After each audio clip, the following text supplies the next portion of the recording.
Okay, just for fun, see if I can do a model just concentrating on the sun plasma sphere around us, Earth center. Okay, let's see if I can build the model and you see if you can fit in the equations and the pi ratios, the 4 pi ratios, etc, etc. All the Pirates work, how it fits into this model. It's based on Osborne Reynolds 1903 and Victor Levay 1906. Victor Levay is classified. I can demonstrate the classification, and he's classified because when you have access to the coefficient tables in the 1993 PCA documents, rebuild them using Levay 06, you see that there is surface tension in the corners. At the full height of the tank, the cylinder of the tank, you find there is a negative moment at the base, and it's the surface tension in the corner of the cylinder of the tank at molecular scale. So you're demonstrating that the water has its own envelope. And so now you can imagine a concrete tank with no walls at all, supported for an instant just by the surface tension of the water. It stands as its own cylinder, theoretically, rest time. That's Levay's coefficients. So rebuilding the tables, I've now got a standing cylinder supported by an iconic structure, get top to bottom, and it's the H of the Vesica Pisces there, fits in. Okay, the iconic structure. The top of the structure, the cone, is the circle at the top of the cone is reflecting what is happening at the center where the two cones meet. At the equator, at dot point scale, there is a circle on a two-dimensional plane. When you look at it, it's a yin-yang of black and white. That, and it's rotating. It does part of a clockwise rotation every Planck's constant tick. It does a tick. It clicks against each other. The two cones click against each other. Light goes one way, dark goes the other. So we're seeing light splitting. We're seeing light moving away and light moving towards. Black and white yin-yang. With a clockwise rotation, at the surface of the eye cone lies AB5 sideways, the two vortices, the major vortex and the pocket vortex. And when you look at, you've then got a split. So you've taken the tiny 2D, you've made it really quite big, you split it into 6 components, 0 to 6 numbered fixed points, done a general equation for load distribution at the moment, and you've come up with that diagram referencing 1906 and 1915, because this 1915 is where that diagram appears. You can see the pocket vortex and the major vortex. Now at that equator, now see that surface where you've got that bending moment diagram, draw a sphere around that, and draw another circle now in the center, and draw the Toth's beak object as the force that's holding that drum skin tension together. So you've taken what's happening at the equator, the two-dimensional force, creating a three-dimensional force around it, but you've analysed it using the iconic structure Victor Levay 1906. Okay. So you've got a force-based model with an equator, and you've got the gravitational effects at the bending moments. And so the bending moments express themselves geometrically, and in hydrogen and in oxygen, H2O, in the way that the entities of force are created into real, measurable cavitations, anchored together through the centroid of bending being at the center and the surface at the same time, switching with dilatancy as the little 6-group piling pumps, and the gap of the two that move away switches between the 4. And so you've got the hands reaching out, grabbing all the time from the twist in the surface to the centroid at the center.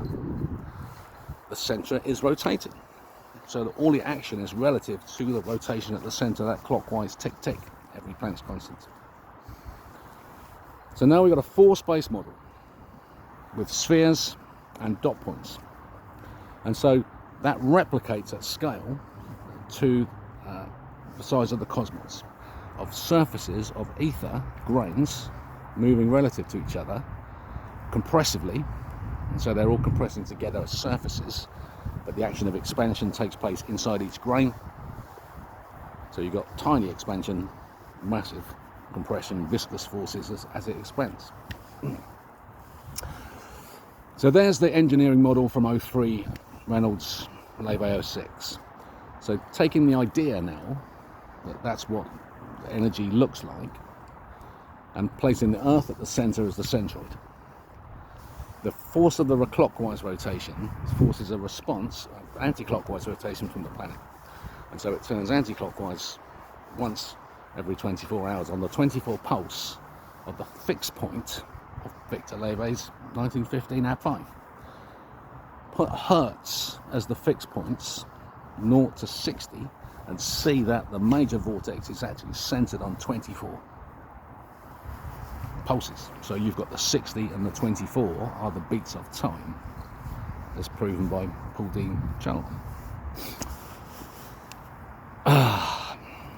So the sun plasma sphere is around us, and therefore there's the action held relative to the center by the 24, because if the planet goes round every day, the whole system has become recursive because of the motion of the plasma sphere of the sun. A dot point is created in the plasma sphere. That dot point is really powerful, and so a plasma sphere builds up around it. The dot point, the ring tension of the 2 AU plasma sphere, tiny dot point, has a plasma sphere around it. Sun that we observe rotating, so with a plasma sphere around it, caused by the force of the massive sphere. That's a hole in. So if you can see the darkness of the sun behind it, that's the force, is a hole in it, and it's plugged by a real entity of plasma, light becoming matter, rotating 28 days, something like that, isn't it? It's all a bit out of whack. Back to the center, we've now got water existing inside out at the atmosphere, at the surface of the water. So let's see the surface of the ocean. That's the surface tension. It's the wrong way round spherically. It's forcing itself to force a cavitation. To have wetness, there must be a dryness for the wetness to be relative to, and that's the tiny and the massive. Surface inversion of a sphere. And so you end up with a cavitation, building cavitations, and that cavitation is the final one here in our viscous membrane of our atmosphere, where the twist that's created from the whole of the sun rotating in its plasma sphere, there's twist, the neutrino, the NF, that's the 3 I believe, relative to the center turning, builds a force-based model in which life is built from this hydrogen-oxygen bond of turbulence, creating additional cavitation from the outside in each beat Planck's constant.